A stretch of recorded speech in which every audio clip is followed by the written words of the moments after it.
It's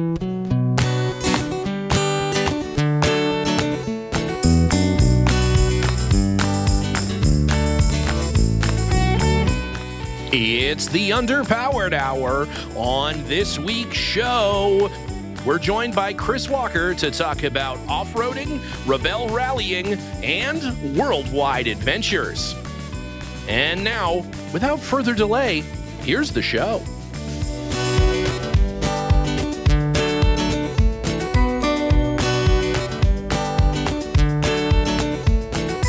Welcome to the Underpowered Hour. I'm Steve Barris, mild-mannered television executive by day and Land Rover collector by night. You can find out more about our cars and what we're working on at thebarriscollection.com or follow us on Instagram at thebarriscollection. I'm joined, as always, by my good friend, Ike Goss. Thank you to everyone joining us today. I am the usable load space to Steven's cramped cargo area.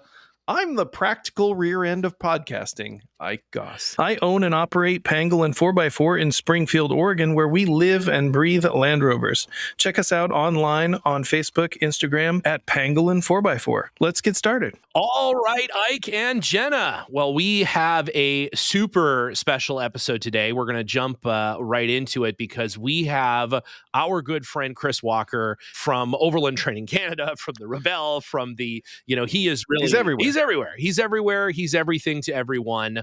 And good friend of the show, good friend, obviously, of Liza and Jenna, as a lot of training happened with Chris over the years. And so we're really lucky to have an inside track, if you will, with him and get him on the show and talk about stuff. So I think without further ado, we'll just jump right into that interview. So here we go. All right.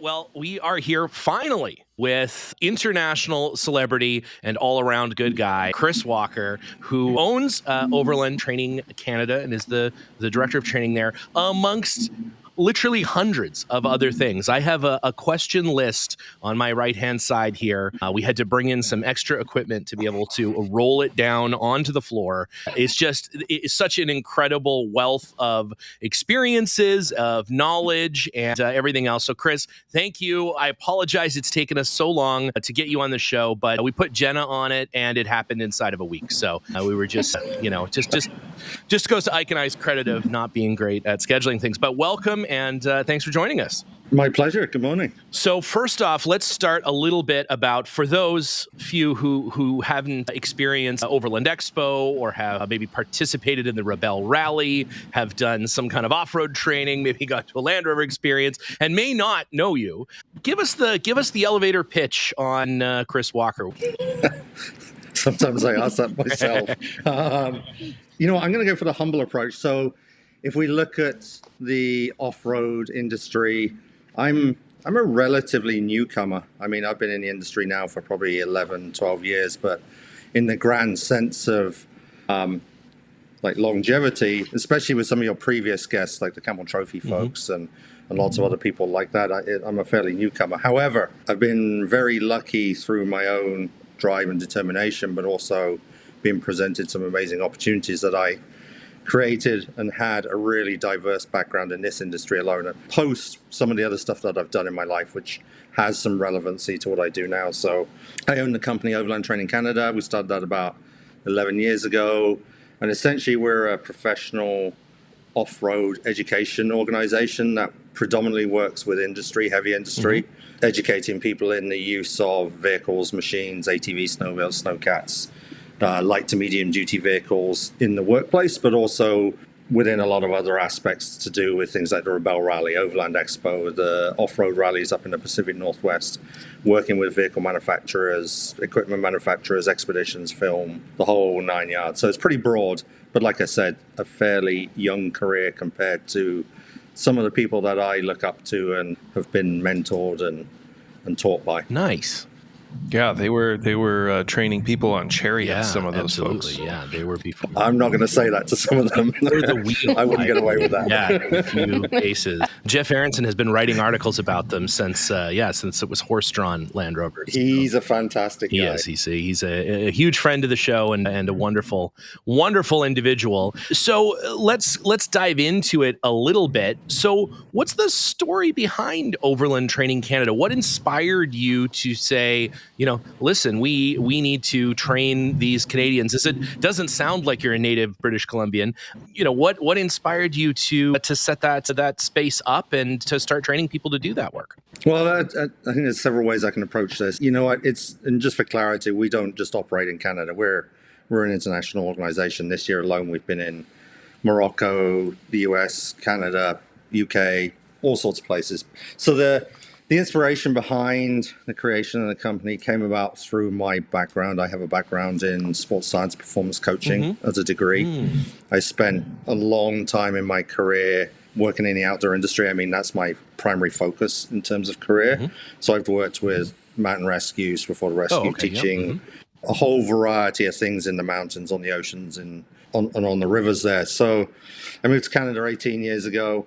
Immediately started working for the mountain, working with snowcats, working on the ocean with boats in an educational and operational manner. I ended up meeting a chap called Bob Burns, synonymous in the industry. Of course, yeah. Absolute icon, amazing guy. We know Bob well. Yeah, fantastic guy, huge mentor of mine. He was running the Range Rover Evoque launch program, press program, that happened to be in Vancouver, Whistler. This is 2011, maybe? Something like that. And I ended up being the safety liaison for Whistler Blackcomb, between Whistler Blackcomb and Jaguar Land Rover North America, for that program. Nice. In a short story, I ended up on that program for the duration, working with Bob and the team.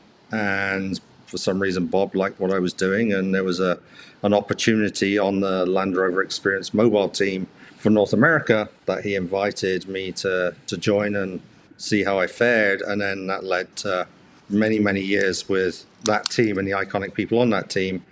And during that time, I saw a niche in that I wanted to have my own business, especially based in Canada, as well as doing the LRE stuff. And I recognized that there was no real opportunities for vehicle machine education in Canada and somewhat in North America in terms of occupational health and safety. I mean, I come from the UK, and that's almost the home or the origin of occupational health and safety. Love it or hate it. Certainly there is a fan base there for occupational health and safety that rivals anywhere else in the world. That's for sure. So I have that background. So I saw that as an opportunity, and I created a business plan, and it has run there ever since. And now we educate several thousand people a year in industry. So that's kind of the short story of where it all came from. That's awesome. Yeah. Very cool.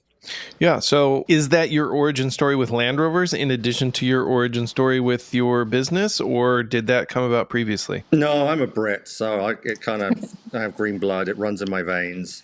I've been around them all my life. I remember we lived in a place called Alderminster, so south of Stratford-upon-Avon, kind of near the heart of where Land Rover really kind of circles there, Gaydon and that area. And next door was a house butted up against a big arable rural field and a reasonable sized farm, on British terms at least. And I was really good school friends with the son of the owner of the farm.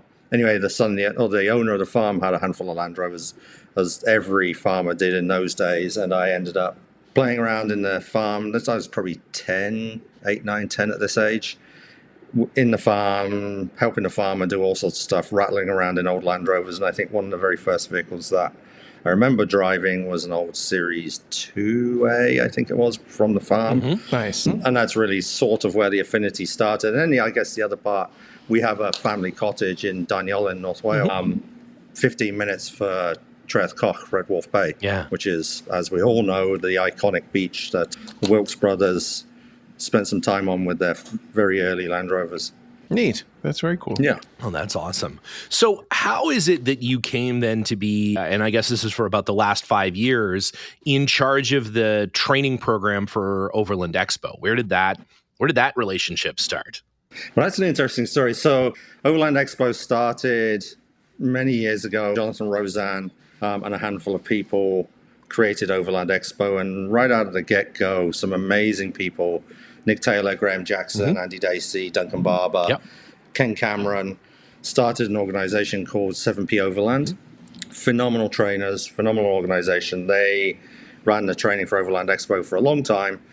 And then as the organization evolved in terms of Overland Expo, the new owners, sometimes business relationships run their course, all in a very, very positive, very, very happy way.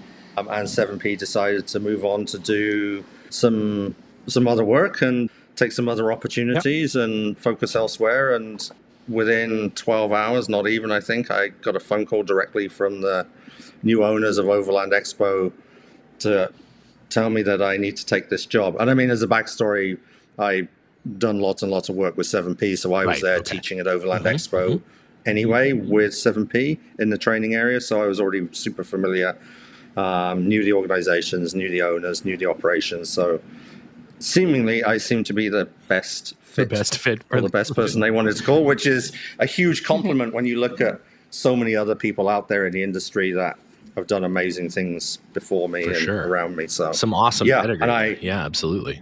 Oh my gosh! I mean, they didn't really give me much choice. Lindsay and Jessica are fairly driven ladies, so it was you're taking this job. Here's what we're going to offer. You're going to say yes, and we'll send you the contract this afternoon. And that was about it.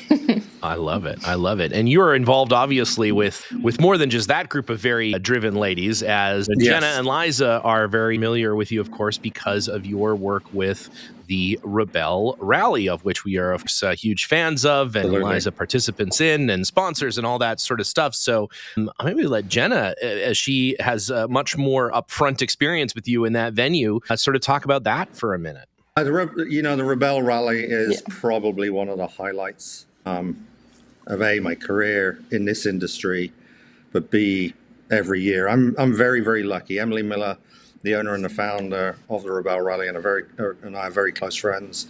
I work with her directly on Rebelle U, the internal education portion of Rebelle Rally, as one of her instructors. Myself, Matthew Johnston, and a couple of other folks there. Some of the main instructors, so I get to travel with her in a variety of locations throughout the year, delivering Rebelle U specific courses that are designed to prepare women of any experience for the Rebelle Rally. So that's one part. And then the other part, which is kind of really the highlight, is I'm part of the safety team and one of the media drivers for the Rebelle Rally itself. So I get to drive, typically actually Emily's personal vehicle, on the Rebelle Rally on course every day with a fairly open canvas of where I can go. I'm one of the few people who's allowed to move around the course fairly openly in a variety of different roles, ensuring that we get some of the photographers, videographers to their locations to get the amazing media that comes out of the Rebelle Rally. And then I'm one of the primary responders to anything that happens on course in terms of mechanics or instant injury issue, whatever it might be. So yeah. Yeah, and it's always a delight to see Chris out on course. We always wave at him. Chris, there's Chris. Right. And it is. It's so amazing seeing all the women. Yeah. We had a fun convoy up a mountain, I think, the past October. And I will say on the Rebelle U, there's one video about kind of recovery, and there's no discussion of Land Rovers in this video, but it is entirely classic Defenders. It's pretty great on the Rebelle U online. Yeah. So. Yeah, it happens. Yeah.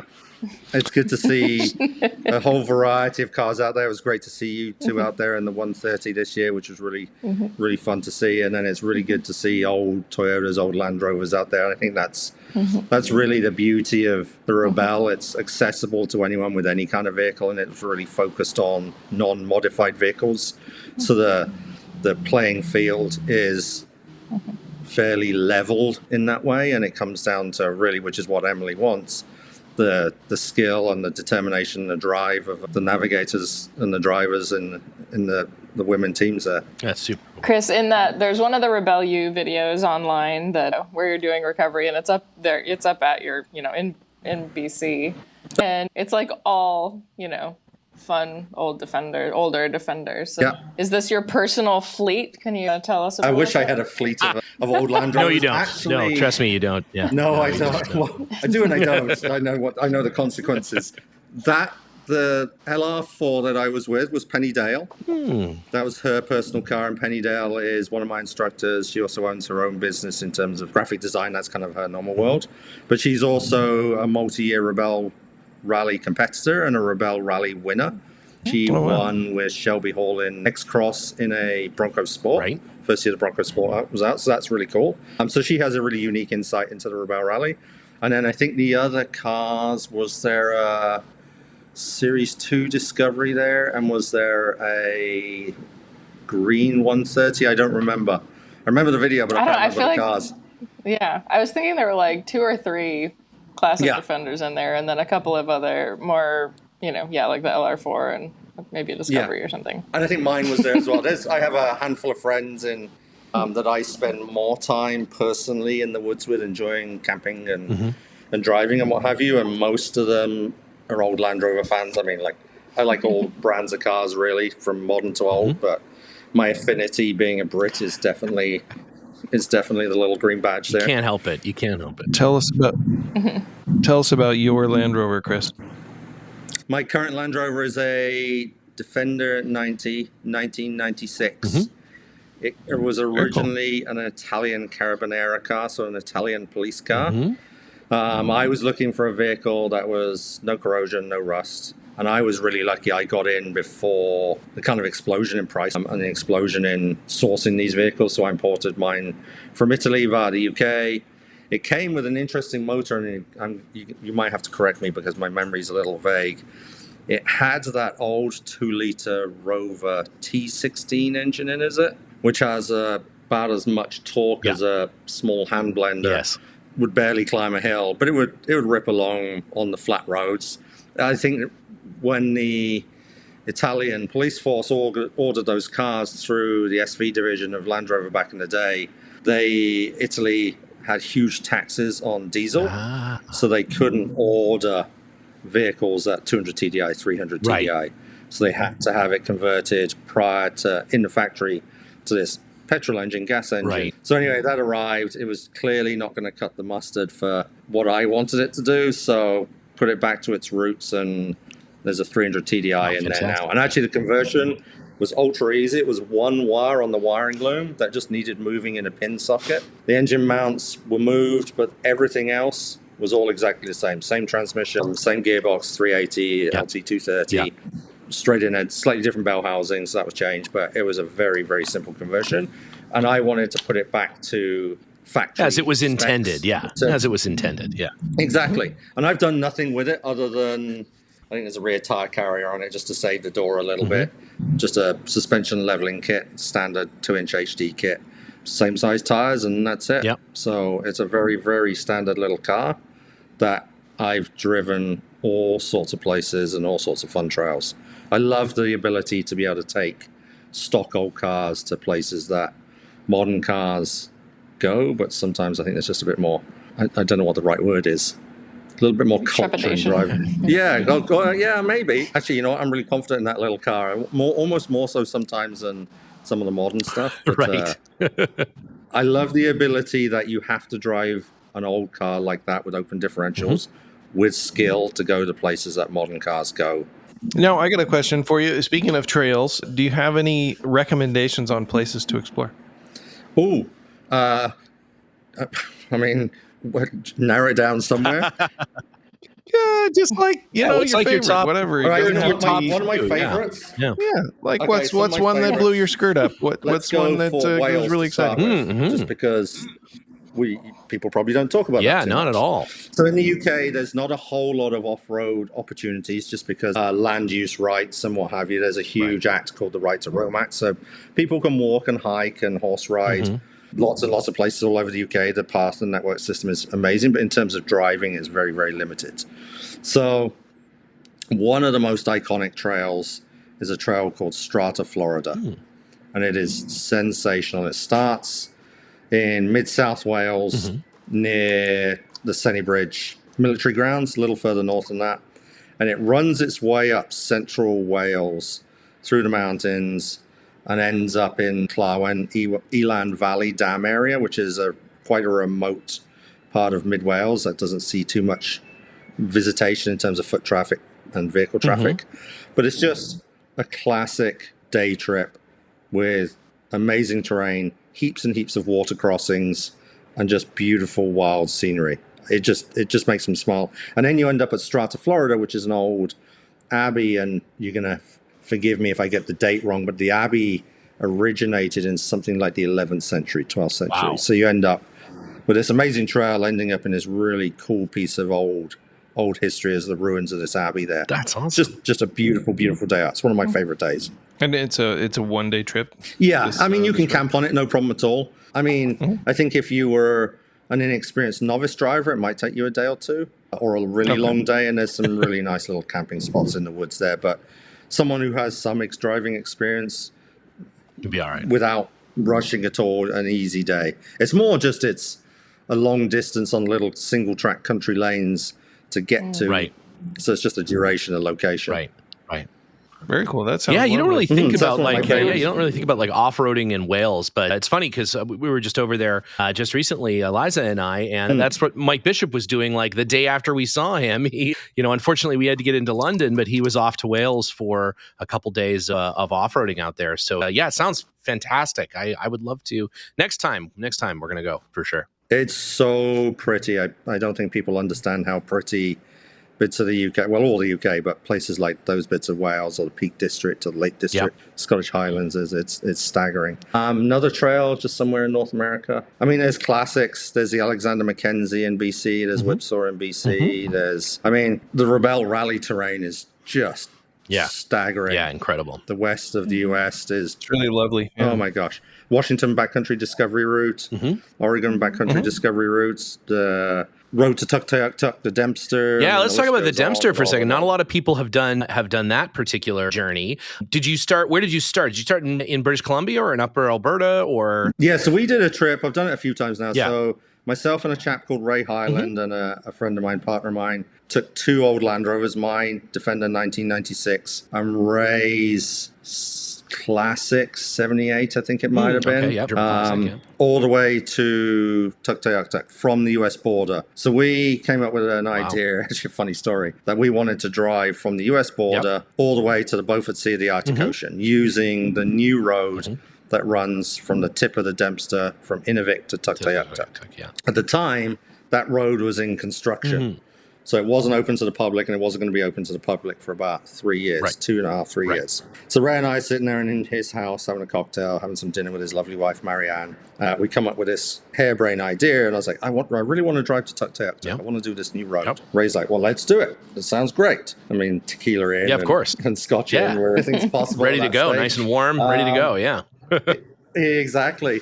Problem was, the road wasn't open, so Ray's like, why don't you contact the government and ask? I was like, no, come on, Ray, that's never going to happen. Two random chaps from BC, they're never going to get permission to drive this road. So anyway, I was like, all right, you know what? Let's send them a message and see what happens. So I found the construction company. I found the Hedger project for the government, and I found his email, and I sent him a message, and within 48 hours, he replies saying, that sounds great. Let's do it. Let's go for a rip. Yeah, that sounds... So I like rub my eyes, scratch my head for a minute, and then I call Ray. I'm like, about the road to Tuktoyaktuk. About the road to Tuk. That's awesome. So they said yes. And we'd made no plans. We'd made no more effort to like do any due diligence or organization for this trip. And then within, I think it was like 5 weeks, like, okay, shoot, we got to get going and do this thing.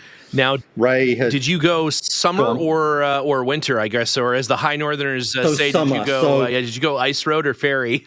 No, so it's the summer. So the road that they've built now was a road that was designed to reduce the need to use the ice road on the Mackenzie Delta there. So really, it was an all-weather road running across the tundra there, so that the community of Tuktoyaktuk and the community of Inuvik can travel between the two communities with more modern life. Because until that road was built, Tuktoyaktuk was a remote community that was only accessible by plane.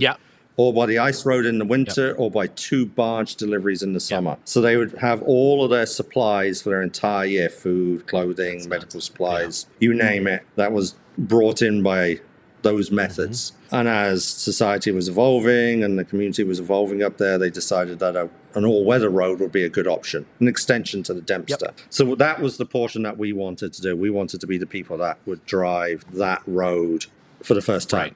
Very cool. So Ray had some challenges with his Range Rover with some engine issues, so he got that sorted out literally up until the night before we left, and it took us...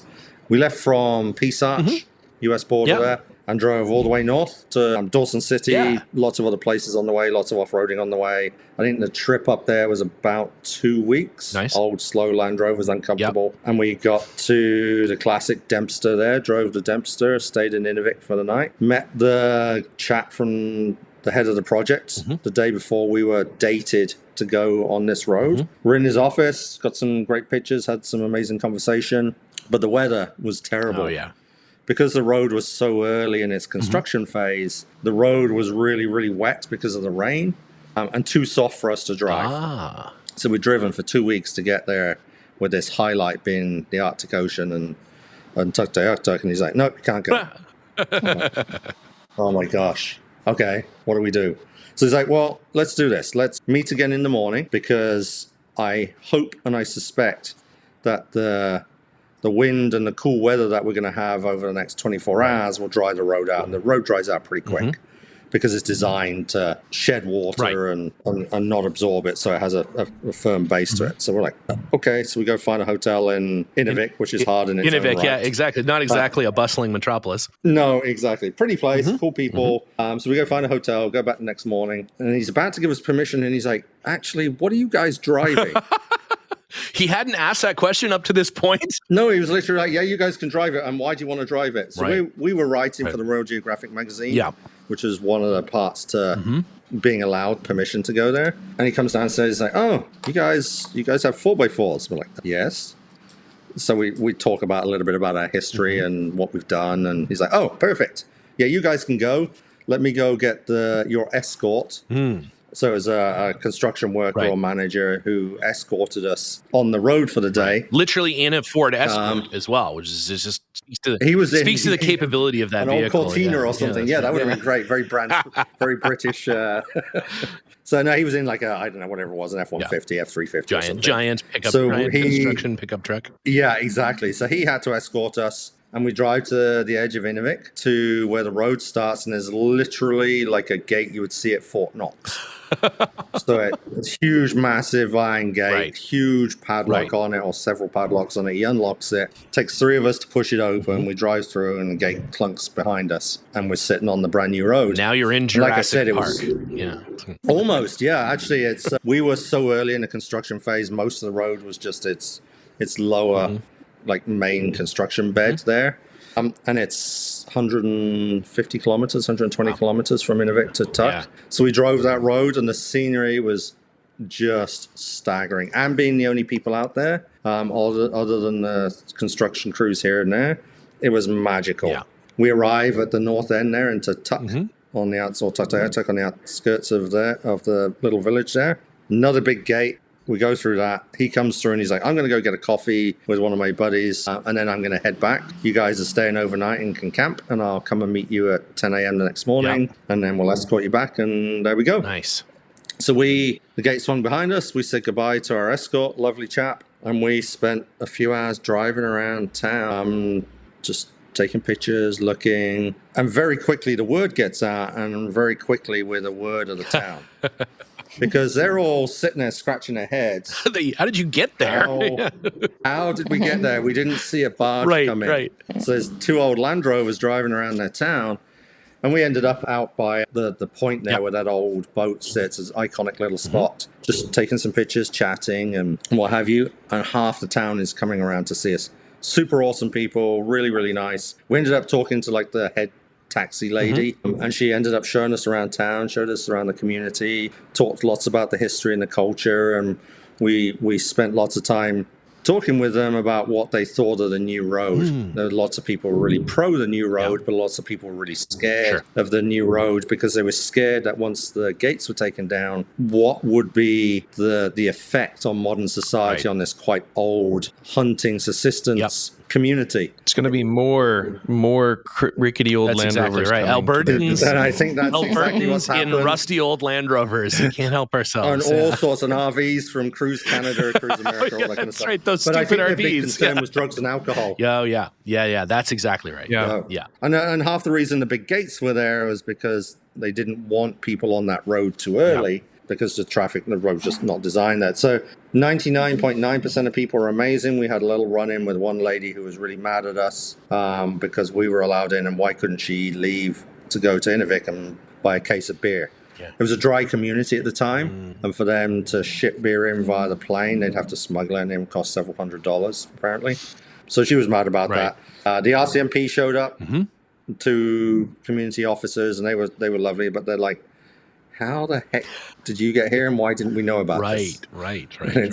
Shrug shoulders, point at the ministry guy or the government guy back in Inuvik. But they were awesome, and we had a great time. And I don't know if you remember it, there's a little spit of land before you get into Tuktoyaktuk proper on the left-hand side. That's where we camped, overlooking the water there and overlooking that Pingu. Cool. So amazing campsite. I heard it's been turned into like a little tourist. Well, the development in Tuktoyaktuk is, I think the folks that were concerned that, Southern culture, which is funny, thinking about essentially northern Canada, but that southern culture would affect those areas. Like, you look at the Niagara region and of Canada and stuff like that. And a lot of those Indigenous communities, I mean, they're, Canadians don't exactly have the best track record there.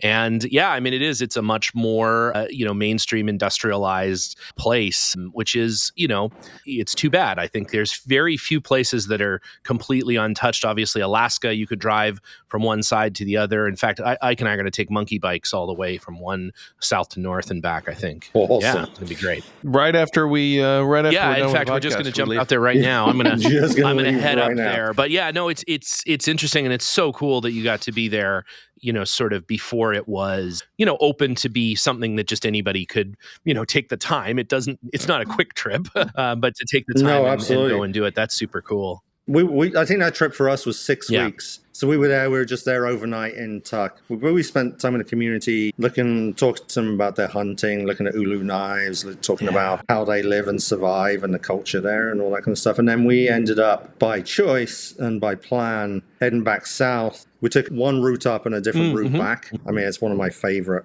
routes anywhere. But we ended up going to Haida Gwaii or Gwaii the islands off the north coast of BC there from Prince Rupert, which is really, it's a UNESCO World Heritage Site, and it's really the home of, if you look at Canadian Indigenous art and culture, really Haida Gwaii is one of the epicenters of that. And it's a remote set of islands, very, very untouched, very, very well managed, that we spent some time camping and exploring, and just staggering place before we took the inside passage back to Vancouver Island and back down that way. So huge cultural trip, but seeing some of Western Canada's most iconic terrain, all the gold mining history and all sorts of stuff from the Klondike and First Nations. Yeah, very, very Dawson cool. City, all those famous northern places. Exactly. I mean, hopefully everybody gets a chance to visit the far north of Canada at some point in their lifetime, because there is quite literally no other place on earth like it. It really is. It's becoming an iconic trip, but it's a long way, especially if you're coming from the US. Yeah. And I think a lot of US travelers, especially the people from the Overland community, are doing the road to Tuk. Yep. And then they're going to the North Slope to Prudhoe Bay. Yeah, of course. Yeah. That's what we're going to do. Ike and I are doing Prudhoe Bay back down to Anchorage. Just all on the monkey bike. It's just going to be just jamming along. Hopefully in the summer. Along. I don't know. Maybe. We'll see. We'll see. Middle of winter, we're going to get some studded tires on those monkey bikes, and just go for a rip. It's going to be great. We can't wait.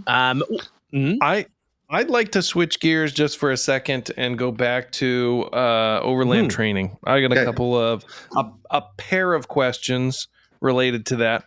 And, maybe this is just a taste of what you can offer our listeners should they want to get a training course. What are some rookie mistakes you see people making when they first get into off-road driving? Question. Oh gosh, I could answer that in lots of ways. I think, you know what, besides buying a Land Rover. Well, there's that for sure. If you want to be a good mechanic, that's right, exactly. You know what? Let's take what I do for a business and put that aside for a second, because I don't want it to sway people's opinion on what my answer might be. But I honestly think one of the biggest mistakes that I see is lack of education. People spend good money on the vehicle of their choice. Then they spend even more good money, hard-earned money on all the stuff to go on it. or in it, which is fantastic. And that's the stuff that makes people happy. That's the stuff that people Everybody loves Max Trax. see that makes them more comfortable and all that kind of stuff. The extra fridge or the lights or the special stove, whatever it might be, the stuff that people buy to be comfortable. But I think people miss the beat in when they spend, I don't know, let's just say $30 to $100 and something thousand on their vehicle, that they now have this asset and they don't necessarily know how to keep it as safe as they could do in terms of driver skill. Right. So I think that's one part. And I think that's kind of related in terms of the way with their driver technique. You'll see stuff getting broken out on the trail through, sadly, poor driver education, poor driver technique. And I think that is a piece that is missed by lots of people. And then I think the other one is education in terms of things like tread lightly. Right. And I mean, it's a huge topic right now. It's been an ongoing topic. I think there's a lot of people who really do a lot of good, and there's a lot of great knowledge out there, but I think that knowledge could be spread even further. And I say that because we all love public lands. And in terms of recreation, the more we can look after and be respectful to our public lands and share that message, the longer those public lands are going to be available to us. So those are probably two of my first answers. In terms of actual skills, throttle control, tire placement are probably the two biggest things that we see typically. Meaning that people just love to just jam on the throttle and, or what? Sadly, that is a go-to. And people do that, especially maybe not by intention, but people have learned to do that when they get nervous. Oh, right. Yeah, sure. And typically, lots of throttle is not always your friend. There's circumstances in certain terrain where it is definitely an assistance, but it's typically not your friend. But it sounds so good when you say when in doubt, throttle That's right. out. It just sounds You just good. keep digging those tires down until they find something to grab onto. Well, that's it. And it does everything from reducing mechanical sympathy. It keeps the trails in great shape. So, I mean, what more can we say? Yeah, exactly. Of course. Well, that's great. So the follow-up to that question is, what are some bad habits that you see experienced drivers developing? Complacency. Oh, interesting. Yeah. Complacency. Yeah. We all do it. Always I do it myself. We've all done it. Yeah. You'll do it on the highway. You'll be driving this afternoon from wherever to wherever. And I guarantee if you sit there pragmatically, you will have made a couple of mistakes on your driving just because you're in a zone somewhere else or thinking about this or you're complacent. It happens. We're just humans at the end of the day. Yep. But a lot of errors on the trails from experienced folks, in my opinion, are complacency or self-confidence. Right. Maybe not good focused self-confidence. That's right. How many times have we heard this vehicle is unstoppable, and then you see it rolling back down the trail? This is not. Yeah, I'm an amazing driver. Right. I'm so experienced. A little bit of Dunning-Kruger going on there. Yeah. Right on. Very cool. So those are good questions, and I think it's it varies for us. Depends on whether it's recreation or industry. The majority of our work, probably 95%, is industry. So there's different challenges between the two. Sure. In terms of the way the vehicle usage and the training sort of happens. But in reality, a recreational versus a industry vehicle all travels the same. Physics is physics, but it's just different thought processes and ethics. I don't know. A rented vehicle travels a little differently, if you know what I mean. Only if you've ticked all the boxes. Yeah, you go that full insurance and take out the ABS fuse, and you're good to go. It's gonna be fantastic. Yeah, you know? I mean, I've driven off-road for a lot of my life. I lived in Iceland for Norway. Oh, cool. Lived in Iceland and Norway for 2 years in each place. So I got to spend lots of time off-road there, and just the nature of what I was doing recreationally all over the world gave me this ability to be in or need to be in four-wheel drives to get to certain places. But it was only really when I became involved with the Land Rover experience that I really started to learn the nuances of these techniques. I mean, people like Bob Burns, and I mean, the short list of people that are absolute icons and absolute huge mentors that have allowed me to get to where I am. I mean, Daphne Green, Jim Sweat, Jim West, Sean Gorman, Fred Monzi, Don Baker, Don Floyd, Lee McGee, all the iconic sort of 4x4 totally people, agree in every case but Jim Sweat. I totally agree. Those guys are oh my gosh, amazing guy. Yeah, absolutely. But they're the people And Fred Mons. Yeah, Gosh, Fred is what great. an amazing, The two of them actually are a lot of fun together. We spent time with both of them together, and they are the Stettler and Waldorf of off-roading a little bit. I love those guys. Absolutely. And they've got so much experience, more experience than people can really understand. But the thing that they knocked into me for years was that you don't need much throttle control and line choice and good technique will always win through. And that was the really amazing part of what the Land Rover experience does. Right.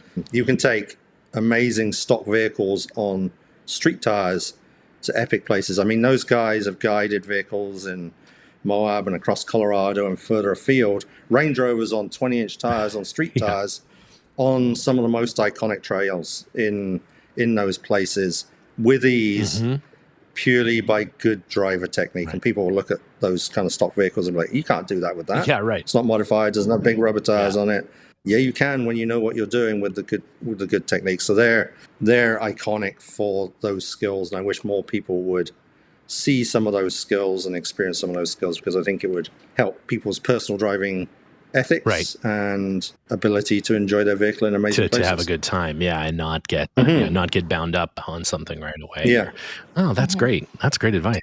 So Chris, then for somebody that maybe has just entered this arena of having, maybe they did go buy themselves an early Christmas present of a, maybe it's a Land Rover, maybe it's not, but like if they wanted to, start developing these skills, what would be what's the first step? Like, how do you get there? You know what? I would personally find an organization or a trainer that can help you with developing those skills. And that's often a tricky process in itself. Personally, if it was me, I would look at something like taking a class with Land Rover Experience or Bronco Off-Rodeo. One of those vehicle manufacturers, I mean, they're a little biased towards their own vehicles, of course, but typically they have more ability to put organization and money into good training.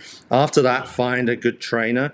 And that's a really tricky thing to do. There's lots of amazing people out there from lots of walks of life, lots of background. Who would you recommend? Oh gosh, that's a tough question. someone like, if you were to put me on the spot, let's just say the US, because you guys are based in the US. I would say Nina Barlow or Jim West. Or any of the guys who teach for the Land Rover Experience but run their own personal training classes. There's lots of different people out there, but do your due diligence. Make sure that they have the experience. And then the other part that misses a good amount of time is make sure they have relevant insurance. Make sure that you're protected, they're protected. Make sure they have the ability and good, safe operating procedures and emergency plans in place so that you're going out there and you're being looked after in every aspect, legally, financially, and mechanically and personally. That is great advice. That is something you probably don't think about really either when you're going out. You just sort of assume if people are doing that sort of thing that they're properly insured for it. Okay. Well, as we're starting to wrap up here, I think we would be remiss if we didn't ask you, as we sort of led off with, you find yourself in different parts of the world, it seems, on a near day basis. You just listed like 7 places you've just been and are going, but not the least of which is the Midwest. So what takes you to all of these places? Do you have different families in every place that think you're a different guy? Is that accent real? What's why are you traveling the world? Oh my gosh.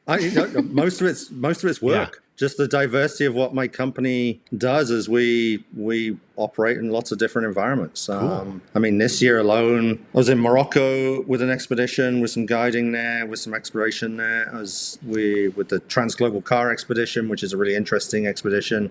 Doing some consultancy with them, with some vehicle manufacturers, the Rebelle Rally, Overland Expo. I mean, the list goes on and on and on. Yeah, it's predominantly work, but of course I get to spend a little bit of time enjoying myself to and from those places. A couple of trips to Arizona in my personal vehicle, down the Oregon coast. So as much as it might be work, with industry predominantly, there's opportunities for me to see some pretty amazing places. But really, I kind of get my fill of off-road driving and terrain through the Rebelle Rally. Right. I mean, I probably drive 2,500 miles off-road in some of the most iconic scenery on that program alone, let alone the other stuff I do. So when you go on vacation, you just like to go into a mall and just sit in the food court and have a Sbarro pizza or something, like something very pedestrian. Something like that. Okay. I'll go skiing or I'll go to the water somewhere or I'll I'll go, you know what, honestly, these days, I'll go back to the UK and I'll spend it with my family, and I'll go to a proper English pub, go to a climbing cottage in North Wales, and I'll just do grassroots, enjoying history and culture. I love castles and all that kind of stuff. I try and remove myself from the 4x4 world when I can for a personal holiday, because I just need that breath of something different, change of scenery. That being said, I don't ever get complacent to where I go and what I do, but I only get those opportunities because of those mentors that started my career 11 years ago, and without them, I don't get these opportunities. So there's some gratitude and grace to what I do, and I don't ever forget. Well, and I'm sure you were that person to many others coming up underneath you now as well, and certainly with the Overland Expo, with the Rebelle, with your own training, everything that you give back to the community there, it's certainly greatly appreciated.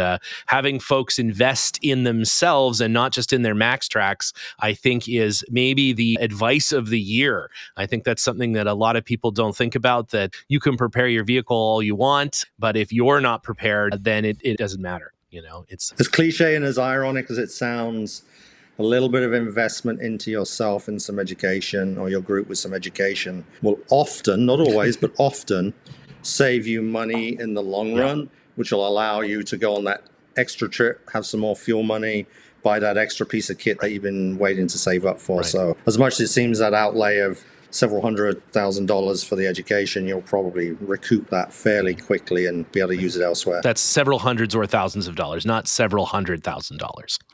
For a moment, depends on the vehicle you buy. I mean, you are in North America. Yeah, it's true. I mean, the whole package all in. Yeah, maybe. Absolutely. Well, no, that's great. And obviously a ton of our listeners are super involved in their local Land Rover clubs and are kind of providing that grassroots system. And, for those folks that aren't a part of a Land Rover club, go find one, before it finds you. But they're always great, strange, eccentric people with a bunch of shitty old Land Rovers that are more than happy to include you. And it's just wonderful. Hey, wait a minute. Except for Ike, who is not, who is very much against the idea of people buying Land Rovers because he knows it's a cautionary tale up there, Yeah, absolutely. But on that note, I mean, you just mentioned old Land Rovers. Don't forget, as much as there's a stigma in what some of the new stuff looks like, don't forget how amazing a modern vehicle is, and don't forget how amazing those modern Land Rovers are. They may be a little more shiny, a little more rounded, unibody, but they're exceptionally capable, as Jenna can attest That's exactly right. Maybe more than any, maybe more than any. I don't believe it. They never made anything good after 1958. Nothing. Chris, did you have a hand in some sort of in the kind of development of that a little bit? Or testing of it? The new Defender? No, I've never done. I've personally never done some testing, but people like Sean Gorman and handle those Land Rover experience folks have. I've spent lots of time on the mobile Land Rover team with press events, consumer ride and drives, vehicle launches, photography, videography, and that kind of stuff. But it's the people like Sean who are the people who spend time with engineering. So we get to hear that information directly from the internal parts. And then there's people like Sarah Batten in the UK, who was the head of training, and she now has a new role. So there's lots of ways that we get inside information from the company to learn about this cool stuff. All right. Well, it wouldn't be an Underpowered Hour interview if it didn't end up with the world's most difficult skill testing lightning round questions. Let's see. I think we had our writers develop some questions specifically for you. Oh my gosh. So am I going to fail miserably? Are you familiar with a lightning round? Yeah, sure. You are? Okay. All right. Well, then I won't tell you, but for our listeners, I'll say that it's a series of brief questions with gut reaction answers. So you'll be presented with two options, and the one that most suits your proclivities, you should respond with that. Are you ready? Sure, ready as I can be. Deep breath. Here we go. All right. Question 1: soft top or hard top? Hard top. All right. Question 2: gasoline or diesel? Diesel, 100%. Or electric, I suppose. Ooh, electric's good. I prefer diesel. Diesel. All right. It's got a good smell. Manual or automatic transmission? Short answer.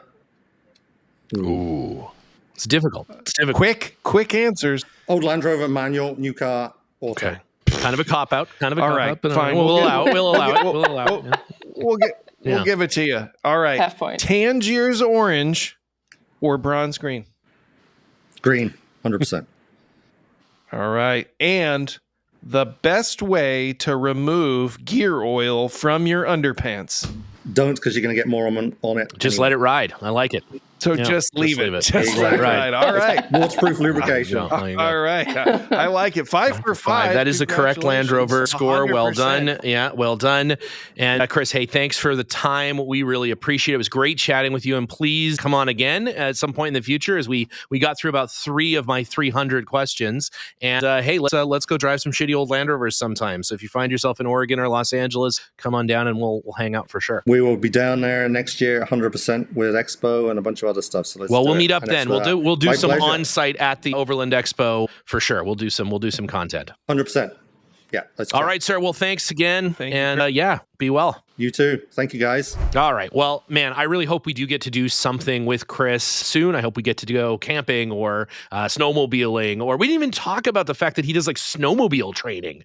Like, I completely forgot, but I also thought that everybody lived in Canada did that. yeah, kind of. I mean, we don't really need training. Okay. I was going to joke that in the UK, everybody is born with one of those little safety vests. I think in Canada, everybody is born with a set of snowmobile keys. It's just sort of, they weigh you Makes sense. and they put the little blanket around you and then they just tuck in a set of snowmobile keys. So is there a map that I can view where the term snowmobile and where the term snow machine is used? Or skidoo.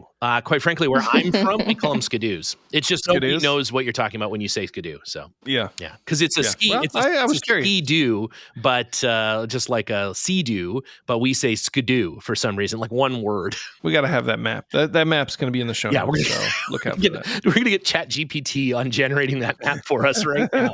see what it comes up with. But yeah, that was super fun, and we'll definitely head. What a great guy. Oh yeah, for sure.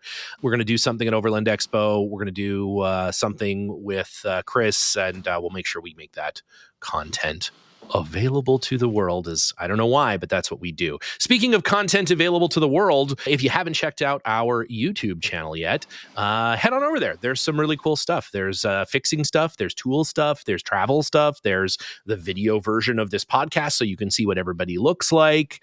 Don't do that. Yeah, you can especially Linus episode specific Linus winching demo. Linus and Ike demo the hydraulic winch in a series car, which a lot of people haven't seen and is really cool. We're going to do the capstan soon. Yeah, absolutely.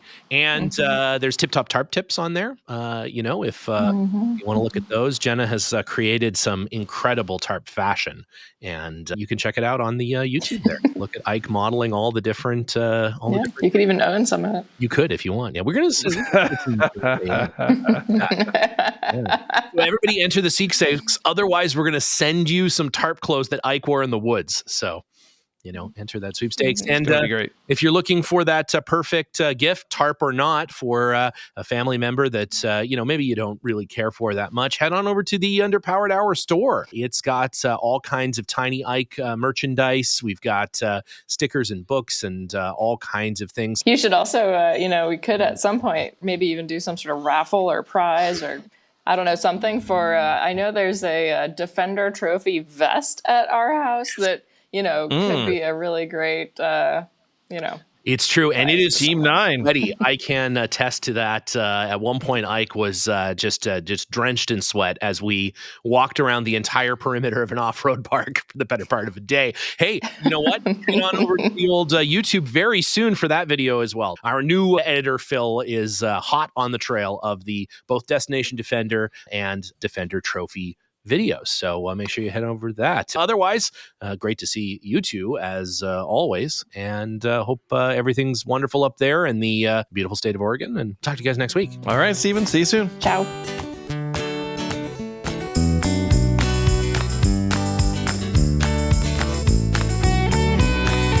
The The Underpowered Hour is produced by Liza Veris, Ike Goss, and me, Steve Veris. Pavel Svardov composed and performed our theme music. Consider supporting the show on Patreon, and if you already do, thank you. Your support makes the show possible. For even more, check out our Instagram or Facebook.